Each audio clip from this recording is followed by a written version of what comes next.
Hello students, आज हम बात करेंगे स्केड्यूलर क्या होता है और उसकी टाइप्स कौन कौन सी हैं। A process is placed in different scheduling queues throughout its lifetime. जैसा कि हमने लास्ट लेक्चर के अंदर पढ़ा था कि एक प्रोसेस अपने लाइफ टाइम के दौरान बहुत सारी स्केड्यूलिंग क्यूज के दरमियान माइग्रेट करता रहता है। The operating system must select the processes from these queues in some way for scheduling purpose. हमने ये भी पढ़ा था कि ऑपरेटिंग सिस्टम किसी स्केड्यूलिंग एल्गोरिथम के थ्रू प्रोसेसेस को सिलेक्ट करता है ताकि उनको एग्जीक्यूट कर सके। The part of the operating system related to this decision is called scheduler. Operating system का वो हिस्सा जो ये डिसाइड करता है कि कौन से प्रोसेस ने एग्जीक्यूट होना है, कौन से प्रोसेस ने बाद में एग्जीक्यूट होना है या कौन से प्रोसेस ने वेट करना है, ये चीज़ जो पार्ट सेलेक्ट करता है उसको हम स्केड्यूलर कहते हैं। The algorithm use by scheduler is called scheduling algorithm. और ये स्केड्यूलर जो एल्गोरिथम्स यूज़ करके ये डिसीजन लेता है उन एल्गोरिथम्स को हम स्केड्यूलिंग एल्गोरिथम्स कहते हैं। The operating system contain 3 different types of scheduler that are as follows. Operating system के अंदर 3 किस्म के स्केड्यूलर होते हैं।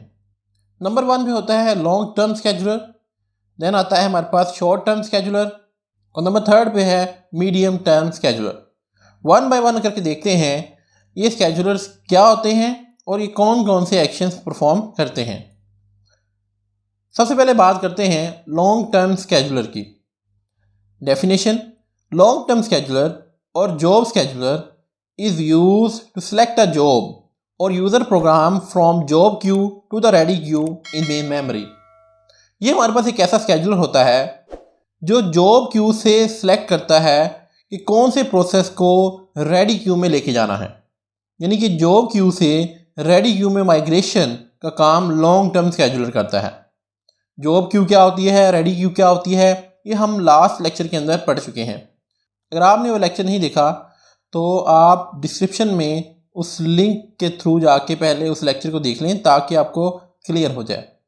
The job become a process after it has been added to the ready queue in memory.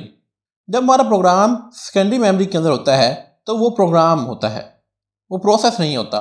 लेकिन जब हम उस प्रोग्राम को लोड कर देते हैं रेडी क्यू के अंदर यानी कि मेमोरी के अंदर, तो प्रोग्राम से प्रोसेस बन जाता है। The long term scheduler control the number of processes in main memory, also known as a degree of multi programming. ये लॉन्ग टर्म स्केड्यूलर की रिस्पॉन्सिबिलिटी है कि वो मेन मेमोरी के अंदर प्रोसेसेस को कंट्रोल करे कि कितने प्रोसेस मेन मेमोरी के अंदर लेके आने हैं।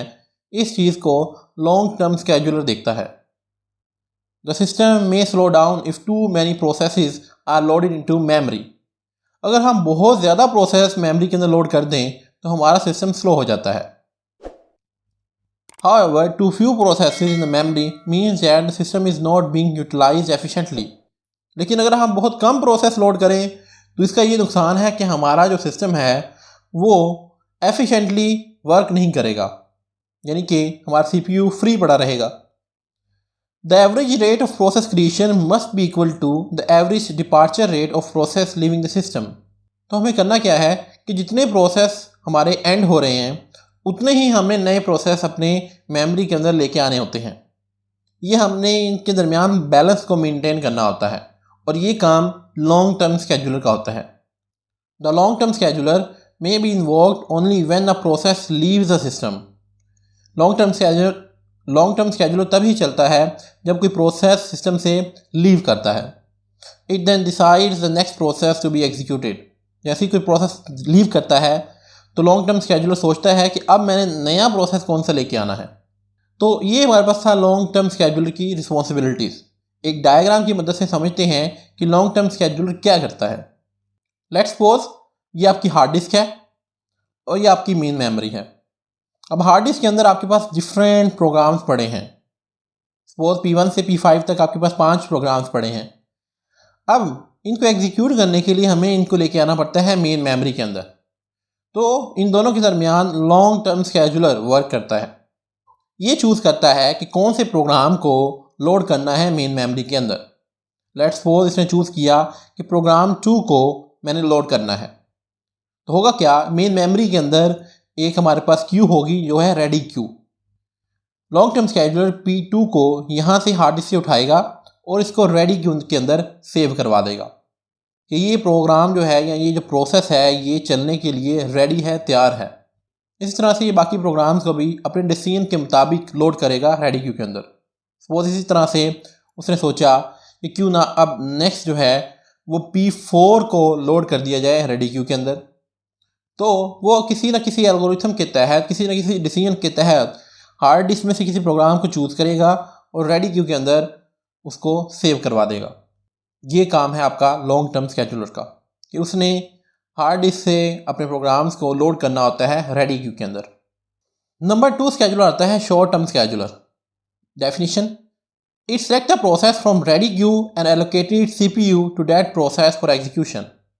शॉर्ट टर्म स्केजुलर का काम ये है कि उसने रेडी क्यू में से किसी प्रोसेस को चूज़ करना है और उसको CPU दे देना है ताकि वो प्रोसेस जो है वो एग्जीक्यूट हो सके।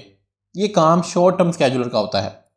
यानी कि the short term scheduler is also known as a CPU scheduler. इसको हम CPU स्केजुलर भी कहते हैं। The short term scheduler is invoked very frequently and must be very fast. Operating system के अंदर शॉर्ट टर्म स्केजुलर की speed बहुत ज़्यादा तेज़ होती है क्योंकि इसने बड़ी तेज़ी के साथ इन्वोक्ड या चलना होता है।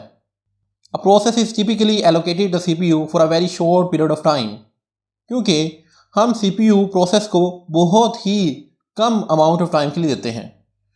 ये ऑलमोस्ट कोई कुछ मिली सेकेंड्स के लिए हम प्रोसेस को CPU देते हैं, फिर उससे लेकर हम नेक्स्ट प्रोसेस को उसको दे देते हैं। It is move back to ready queue after the given time is over. जैसे ही इस प्रोसेस का CPU का टाइम ख़त्म हो जाता है तो जो प्रोसेस है वो वापस रेडी क्यू के अंदर चला जाता है। It may be executed only for a few milliseconds. कि ये बाद अब ऐसा भी होता है कि ये कुछ मिली सेकेंड्स के लिए एग्जीक्यूट होता है। The short term scheduler then selects the next process to execute from the ready queue. जब एक प्रोसेस का टाइम एंड हो जाता है फिर again short term scheduler select करता है कि नेक्स्ट कौन से प्रोसेस को लेके आना है। Thus, the short-term scheduler makes scheduling decision much more frequently than long-term and mid-term scheduler. तो इस तरह से जो शॉर्ट टर्म स्केजुलर है ये बड़ी तेज़ी के साथ बार बार डिसाइड करता है कि कौन से प्रोसेस को चलाना है और कौन से प्रोसेस को अभी वेट करवाना है। इसलिए इनकी जो स्पीड है वो लॉन्ग टर्म और मिड टर्म स्केजुलर से ज़्यादा होती है। इसको भी एक डायग्राम की मदद से समझते हैं। ये डायग्राम हमने पहले पढ़ी है लास्ट लेक्चर के अंदर कि हमने देखा था कि हमारा जो प्रोसेस है सबसे पहले जॉब क्यू से आता है रेडी क्यू के अंदर। रेडी क्यू से इसको CPU दे दिया जाता है। जब CPU का टाइम इसे ख़त्म हो जाता है तो ये वापस रेडी क्यू में चला जाता है। बाज़ दफ़ा इसको कोई इनपुट आउटपुट ऑपरेशन परफॉर्म करना होता है तो इसकी कंप्लीशन के लिए वो वेट करता है। जैसे ही कंप्लीट होता है तो वापस ही रेडी क्यू के अंदर चला जाता है। तो ये हमने लास्ट लेक्चर के अंदर क्यूज़ के अंदर पढ़ा था कि क्यूज़ क्या होती हैं। अब प्रोसेस को रेडी क्यू में लेके आना किसका काम था? अभी हमने पढ़ा लॉन्ग टर्म स्केजुलर का। लॉन्ग टर्म स्केजुलर प्रोसेस को रेडी क्यू के अंदर लेके आता है।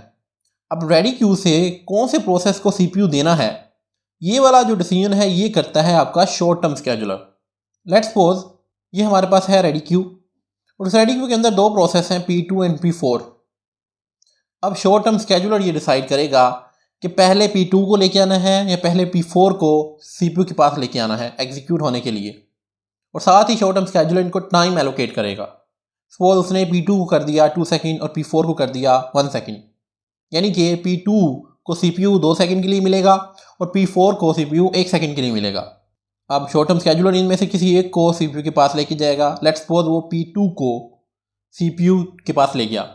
अब CPU सिर्फ 2 सेकंड के लिए P2 को एग्जीक्यूट करेगा और जैसे ही इसका टाइम ख़त्म हो जाएगा, अगर तो उस गिवन टाइम के अंदर प्रोसेस कंप्लीट हो गया है तो आपका जो प्रोसेस है वो एंड हो जाएगा।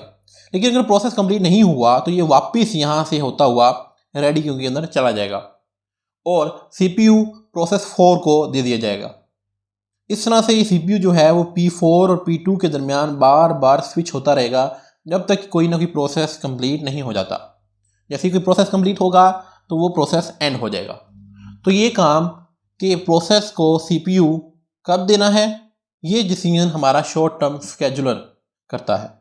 नंबर 3 में मेरे पास है mid term scheduler. Definition: the mid term scheduler removes processes temporarily from main memory and place them on secondary memory such as hard disk. Mid term scheduler का काम ये होता है कि मेन मेमोरी से किसी प्रोसेस को रिमूव करके वापस सेकेंडरी मेमोरी में स्टोर करवा देता है। अब यहाँ पे क्वेश्चन ये राइज होता है कि ऐसा ये करता क्यों है कि मेन मेमोरी से प्रोसेस जब तक कंप्लीट ही नहीं हुआ तो फिर ये इसको सेकेंडरी मेमोरी में क्यों ले जाता है। It moves it back to main memory when required, और वापस इसको हम मेन मेमोरी में ले आते हैं जब हमें उसकी ज़रूरत पड़ती है। यानी कि एक प्रोसेस हमने मेन मेमोरी के अंदर पड़ा था जो हमने एग्जीक्यूट कर रहे थे, हमने उसे किसी वजह से हमने उसको मेन मेमोरी से उठाकर सेकेंडरी मेमोरी में रख दिया, अभी वो कंप्लीट नहीं हुआ, और फिर जब इसकी ज़रूरत पड़ी तो हमने सेकेंडरी मेमोरी से वापस इसको मेन मेमोरी के अंदर ले आए। लिटिल बिट कन्फ्यूजन, लेकिन अभी हम जब डायग्राम की मदद से समझेंगे तो आपको क्लियर हो जाएगा। पढ़ते हैं थोड़ा सा आगे। It is commonly known as swapping out and swapping in. इसको हम स्वैप आउट और स्वैप इन भी कहते हैं। Medium term scheduler decide to swap out a process which has not been active for a some time or it has a low priority। कि medium term scheduler उन jobs को swap out करता है जो काफ़ी देर से पड़ी हैं लेकिन एग्जीक्यूट नहीं हो रही, उसकी प्रायोरिटी कम है या उसका काम जो है वो ज़्यादा इंपॉर्टेंट नहीं है। तो मीडियम scheduler क्या करता है, ऐसे प्रोसेस जो रन नहीं हो रहा, काफ़ी देर से पड़ा हुआ है, वो उसको स्वैप आउट कर देता है। It can also swap out a process that is taking up a large amount of memory to free up the main memory for the other processes।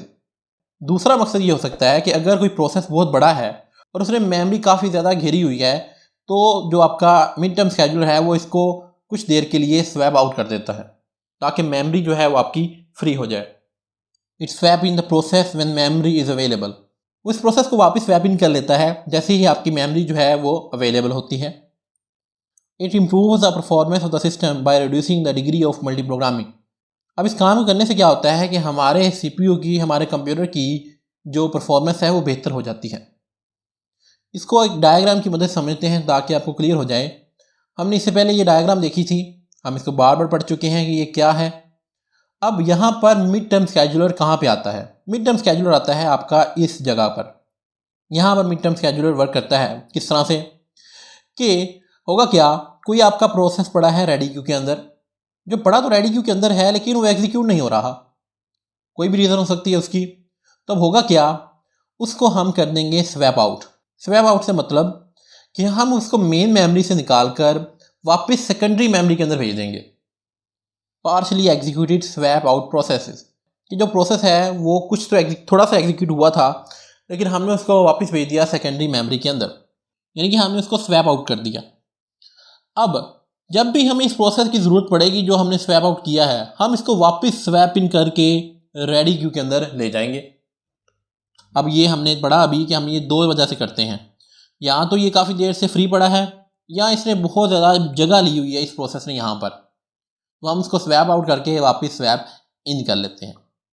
अगर हम इन शॉर्ट इन तीनों scheduler को mix up करें तो हमने देखा कि सेकेंडरी मेमोरी से लॉन्ग टर्म scheduler प्रोसेस को लेके आता है रेडी क्यू के अंदर, फिर रेडी क्यू से CPU किसको देना है ये काम करता है शॉर्ट टर्म scheduler, और फिर कौन से प्रोसेस को स्वैप आउट करना है और स्वैप इन करना है ये काम करता है आपका medium term scheduler। I hope आपको क्लियर हो गया होगा कि short term scheduler, medium term scheduler और लॉन्ग टर्म scheduler क्या होते हैं। आज के लिए इतना ही, मिलते हैं नेक्स्ट लेक्चर के अंदर। Thank you very much.